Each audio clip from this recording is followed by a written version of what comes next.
see who the winning team is.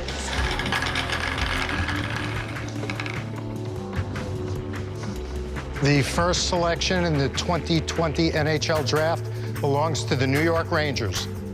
Welcome to Around the NHL, presented by Chase. Michelle Gingras alongside Anson Carter. Thank you so much for joining us. Round one of the Stanley Cup playoffs kicking off today. It's officially begun. We're breaking down all of that action for you, and later in the show, we'll be joined by Hockey Night in Canada and Sportsnet host David Amber. Also, NHL Network's EJ Raddick will break down the results of last night's draft lottery. As you can just see, the New York Rangers with the first overall pick in the 2020 NHL Draft. Very exciting times for an organization that was pretty upset just a couple of days ago. It's a quick turnaround for them, Anson.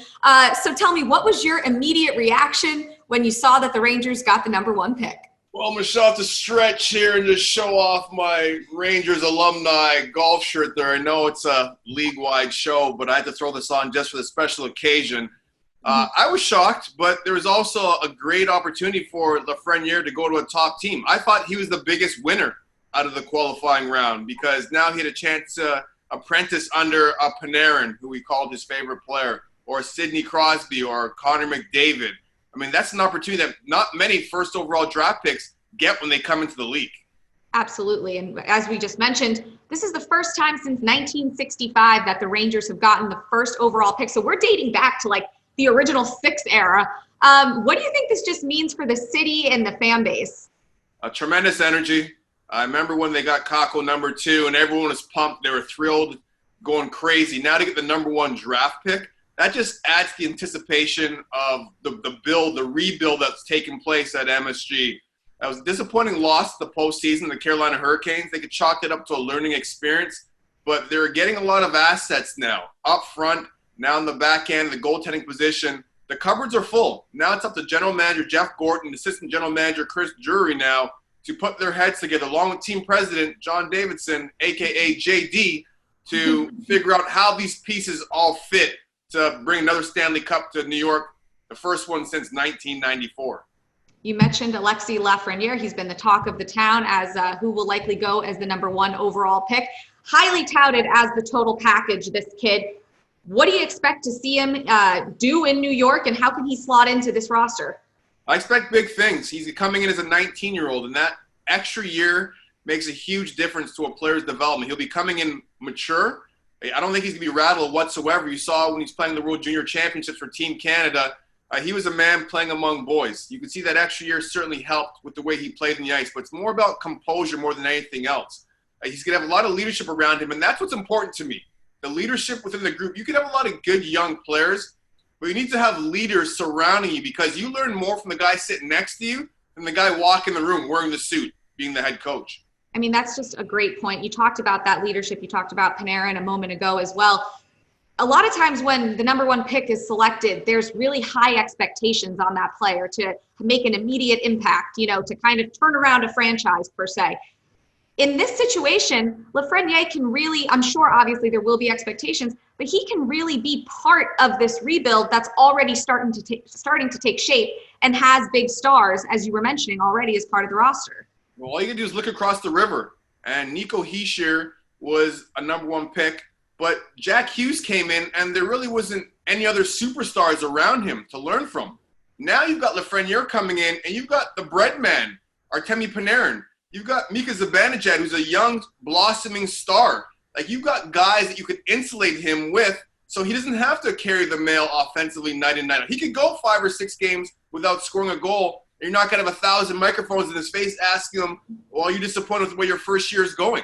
That's a big advantage that he's going to have coming to the league, coming to New York.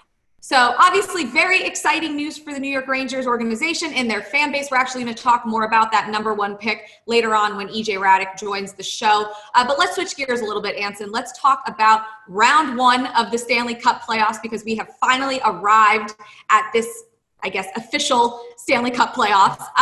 Let's start with the Islanders and the Capitals. Of course, that's the Barry Trotz series. That's going to be a storyline that we hear throughout the playoffs, especially during this round. But what else are you tracking for this series? What else stands out to you?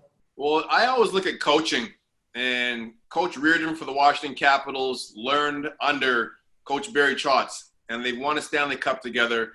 And you could say it's the coaching staff, it's about the players, it isn't about the coaching staff, but it really is. That's part of the pride, that's part of the ego that goes into these series, that you want to try to find that hate right away.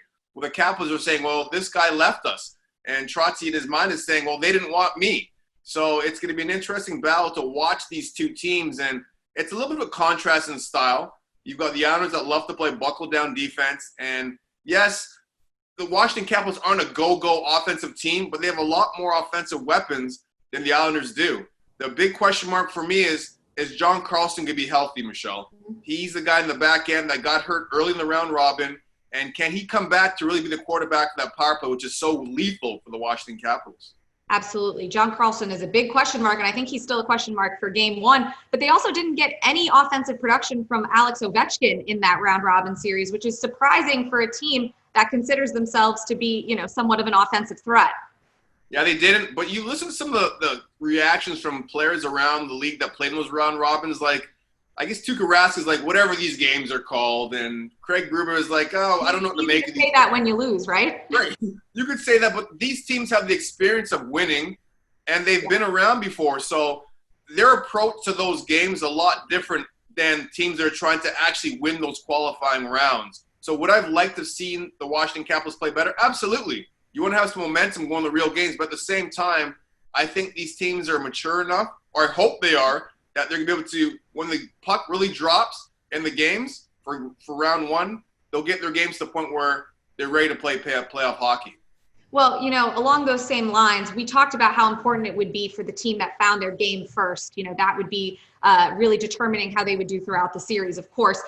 So my question is, Carolina and Boston, you used Tuukka Rask as an example. Carolina's rolling. They're coming into this series ready to go. The Bruins were winless in the round robin series. You're saying that you're not too worried about it, but doesn't it seem like Carolina could have the edge in this series just by the way they've played thus far? Yeah, you would think that would be the case, but I go back to the Islanders last year when the Islanders rolled through the Pittsburgh Penguins. They had that break, and they couldn't find their game again. So there's definitely two schools of thought. I liked what Carolina did in that first series and the qualifying round versus the New York Rangers. They've been off for a while. That's true. So can they recapture that same magic? And now you have a Boston Bruins team that has your full attention. Full attention. They played before. They know each other. So it's so hard. If someone tells you they know exactly what's going to happen, Michelle, in this first round, they're lying to you. Like, this is 2020.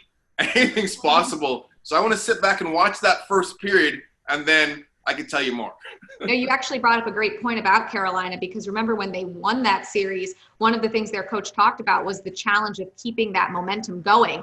So I'm actually curious to see if they're going to be able to kind of keep their foot on the gas. They came in, flying, but it's hard to maintain that kind of pace. It is. And I'm not a believer in momentum being carried over from game to game. I really believe the good players and the good teams are able to play that game, win or lose, park it, move on. Play that game, win or lose, park it, move on. And eventually, if you could string together 16 of those bad boys, well, maybe more now this year if you come out of the qualifying round, you have a chance to hoist the Stanley Cup at the end of the playoffs. So what would you want to see from Boston in that game one to make you feel like, all right, these guys are back on their game, they flipped the switch? I want to see guys winning loose puck races. They have the skill, but you've got to put together that compete. Loose puck races, that's going to be the key for me, because in that first, the round-robin games, Big Z's, Daniel Chara, looked really slow. Mm-hmm. He got beat by TJ Oshie in front of the net.